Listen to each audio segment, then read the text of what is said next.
Hi, ich bin Ruben und als Meisterstück habe ich meinen Modulstapel gebaut.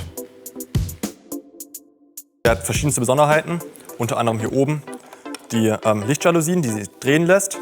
Zudem dann noch, dass sich alles drehen lässt. Schubkästen, die alle rund sind und Formverleimung haben. Und zudem noch ein Holzrollladen.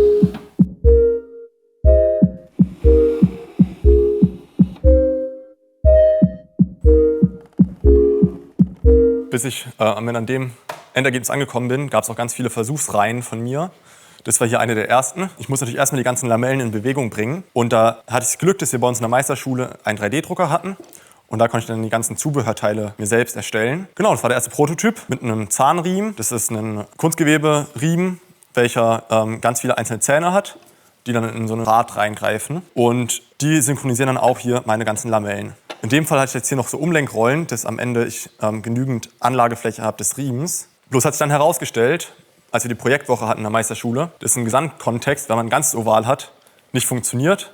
Da war zu viel Reibung da. Und dann habe ich da ewig rumexperimentiert mit verschiedenen Zahnriemengrößen, bis ich dann am Ende dann doch gesagt habe, hey, ich probiere es mal mit einer Kette. Das ist jetzt so eine Art Fahrradkette, ein bisschen feinmaschiger. Konnte heute dann wieder die Zahnräder mit einem 3D-Drucker ausdrucken. Das war hauptsächlich eigentlich ein Kostenfaktor, weil so ein Zahnrad kostet 9 €, wenn man es einkauft, und das dann auf 20 hochgerechnet ist dann doch einfach eine Investition, die man nicht machen will, wenn man sich nicht sicher ist, dass es funktioniert. Und genau, dann habe ich das gebaut und es funktioniert, manchmal, manchmal nicht. Aber die Idee wurde klar und es wurde auch klar, dass es funktionieren kann. Dass ich die dann aber alle perfekt ausrichten kann, war natürlich auch eine Hürde. Da habe ich mir mit meinem CAD-Programm einen Ring erstellt, den auch später an der CNC gefräst. Und dieser kann dann die Lamellen einzeln alle perfekt positionieren, dass die an Ort und Stelle sind, wo sie hingehören. Die Lamelle ist so aufgebaut, dass unten eine Madenschraube drin ist. Und die passt am Ende in so ein Nagelkugellager perfekt rein. Und dadurch, dass da ein Gewinde dran ist, kann ich das von der Höhe her justieren und passend einstellen. In diesem Nagelkugellager kann es dann später auch perfekt frei drin laufen, ohne groß Widerstand. Oben habe ich dann einen Eichendübel eingelassen. Und dieser passt am Ende perfekt in das Loch vom Zahnrad, was oben liegt. Um das Zahnrad außenrum ist dann auch noch ein Kugellager, was das Zahnrad dann lagert.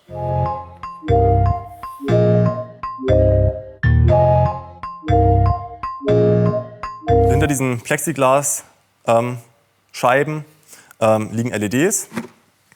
Die sind einmal um den MDF-Korpus rumgewickelt und sorgen dadurch für ein gleichmäßiges Licht. Das Plexiglas, das habe ich verformt. Und das Plexiglas auf 160 Grad erhitzt, wird das ganz viskose.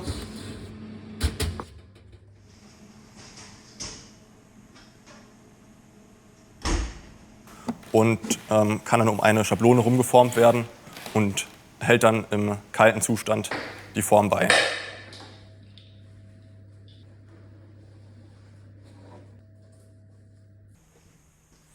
Das Schwierige war daran, dass das Plexiglas sich nach dem Erhitzen und Abkühlen ganz leicht zurückstellt und auch nochmal die Dimension ein bisschen verändert. Das heißt, es schrumpft ganz leicht.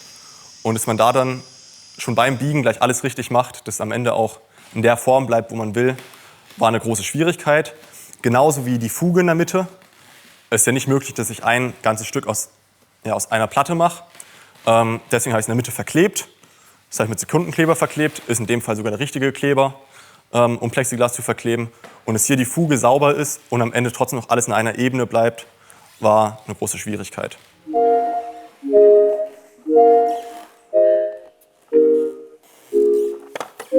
Das Licht oben braucht natürlich auch Strom.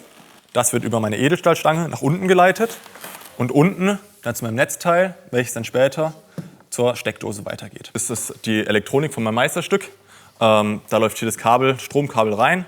Und eine Steckdose ist dann hier erstmal gesichert, dass man das auch nicht rausziehen kann und dann das Kabel aus der Elektronik rauszieht. Das ist jetzt hier der Trafo, keine aktive Kühlung. Ich habe es ausprobiert, der wird gerade so warm, dass er eigentlich noch die ganze Wärme ableiten kann. Dort habe ich ein Experiment gemacht, habe den in eine Kiste gesteckt und dann über 24 Stunden laufen lassen. Und da wurde er so warm, dass er trotzdem die Wärme abgeben konnte und nicht überhitzt ist. Und das funktioniert hier auch mit den Lüftungsschlitzen dann perfekt. Wer gut aufgepasst hat, das Meisterstück kann man drehen. Das heißt, es gibt ein Problem, das Kabel könnte sich so aufdrehen, dass es irgendwann kaputt geht. Und deswegen habe ich hier einen sogenannten Schleifkontakt eingebaut. Der sorgt dafür, dass ich das Kabel unendlich oft drehen kann, ohne dass wir irgendwie einen Schaden haben. Und hinten kommt dann das Kabel wieder raus. Und wie man sieht, ich drehe nur das vordere Kabel und das hintere bleibt ganz steif in der Position stehen. Und dadurch kann ich am Ende mein Meisterstück so oft drehen, wie ich will, ohne dass irgendwann das Kabel kaputt geht und das Licht oben trotzdem noch anbleibt. Alle Sachen, die man nicht selbst baut im Meisterstück, muss man angeben, im Plan einzeichnen und die genaue Artikelnummer hinterlegen, dass theoretisch jeder in aller Welt das Meisterstück nachbauen könnte, ohne mich irgendwas zu fragen.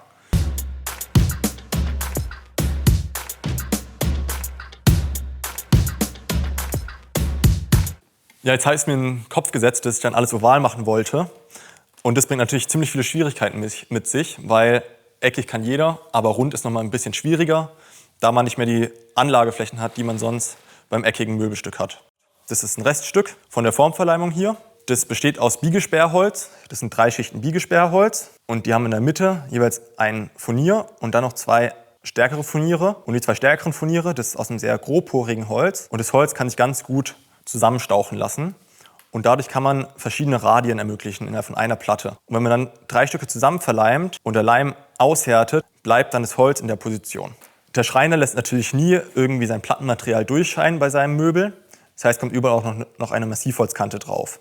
In dem Fall war das jetzt auch wieder kompliziert. Ich habe erstmal meine erste Linoleumschicht und die 3 Schichten Biegesperrholz zusammengeklebt.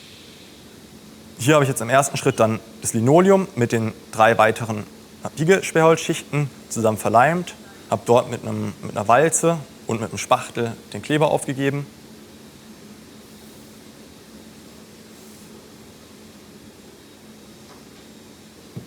Und das dann in einen Vakuumsack getan. Beim Vakuumsack ist es so, man hat seine innere Form. Da habe ich so einen MDF-Block gehabt, welchen ich schon davor hergestellt habe. Bei einem Vakuum ist auch das Problem, dass sich der Vakuumsack selbst abschnüren kann. Und deswegen habe ich um meine Trägermaterialien außenrum noch mal eine Decke rumgelegt. Und die Decke, die hält den Vakuumsack noch so weit weg, dass ganz leicht Luft noch durchschleichen kann und dadurch am Ende der Druck gleichmäßig aufgebaut wird. Kommt der Atmosphärendruck zum Spiel und drückt alles an seinen Ort und Stelle, wo es hin soll, im Optimalfall. Man muss dann schon auf ein paar kleine Sachen achten. Aber eigentlich zieht es dann alles um meinen inneren MDF-Korpus rum und dann bleibt es da für 10 Stunden mindestens drin. Der Kleber kann abhärten und am Ende hat man dann so ein schönes Oval.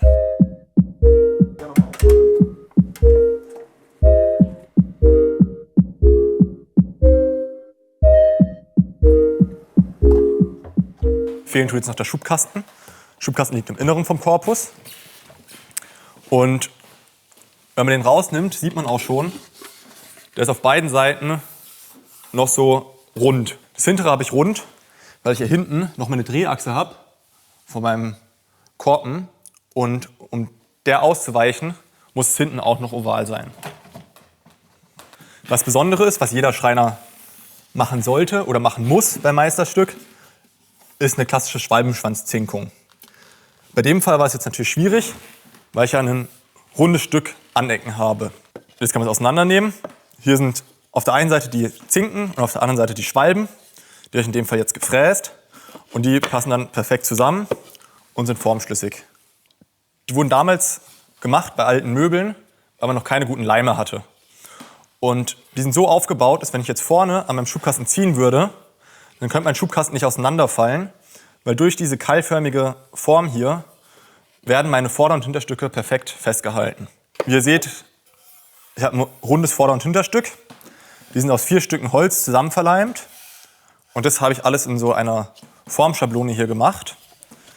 Das geht im Prinzip so, dass man seine einzelnen Schichten Holz übereinander stapelt und dann hier drin verklebt.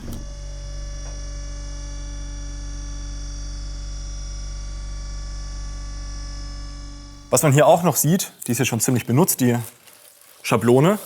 Ich habe auf der einen Seite mir Kork aufgeklebt. Das habe ich dafür gemacht, weil ich die Schablonen nie perfekt hergestellt bekomme. Und durch dieses Kork kann ich meine Ungleichheiten perfekt ausgleichen und trotzdem einen gleichmäßigen Druck auf mein Holz ausüben.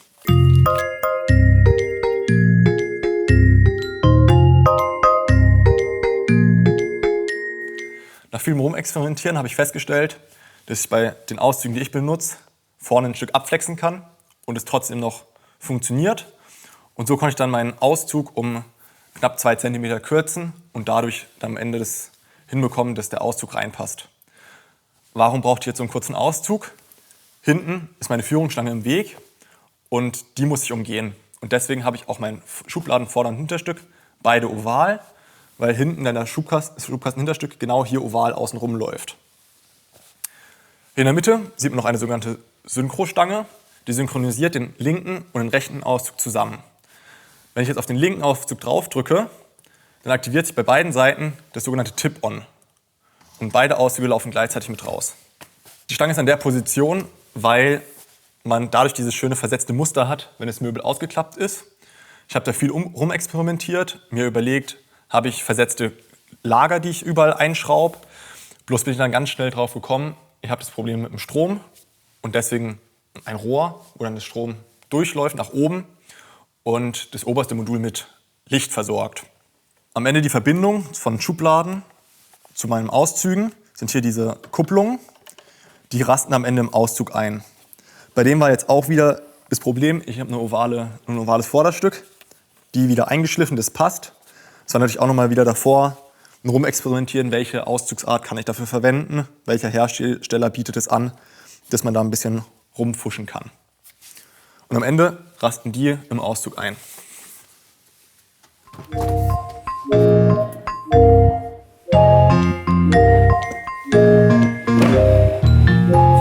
Die 2 Schubkästen sind nicht die einzigen Stauraummöglichkeiten, sondern zwischen den beiden liegt noch ein Holzrollladen. Den kann man zur Seite wegfahren und er verschwindet hinter seinen Nachbarn. Das Besondere ist daran auch, da er hinter seinen Nachbarn verschwindet, kann man maximal nur 2 Fächer offen haben, und zwar die, die quer gegenüber liegen. Weil sonst verschließt wieder der Nachkommende das Fach. Bei den Holzrollladen, die sind auch aus ganz vielen Eichenlamellen hergestellt, die nebeneinander gelegt werden und dann wird mit Weißleim so eine Leinstoffbahn aufgeklebt. An den Seitenkanten habe ich dann noch 2 Eichenleisten aufgeklebt, dass sich die Leinstoffbahn nicht ablösen kann. Die Oberfläche habe ich geölt mit einem Hartwachsöl, was eigentlich für den Boden geeignet ist, aber ich es eigentlich schon immer für auch Möbel verwendet habe, weil es einfach sehr hart wird und einen guten Oberflächenschutz bietet. Und am Ende liegt er dann hier in einer Führungsnut drin, wo er dann geleitet wird und schön leichtläufig ist. Aber das Wichtige dabei ist, dass das Holz auch arbeiten kann. Gerade zwischen Winter und Sommer hat es unterschiedliche Holzfeuchten und quillt und schwindet deswegen. Und wenn man das zu eng macht, dann kann es sein, dass der Holzrollladen nur im Sommer oder nur im Winter funktioniert und in einer anderen Jahreszeit dann trotzdem perfekt läuft. Aber wenn man genügend Luft lässt, läuft er immer perfekt und immer leichtläufig.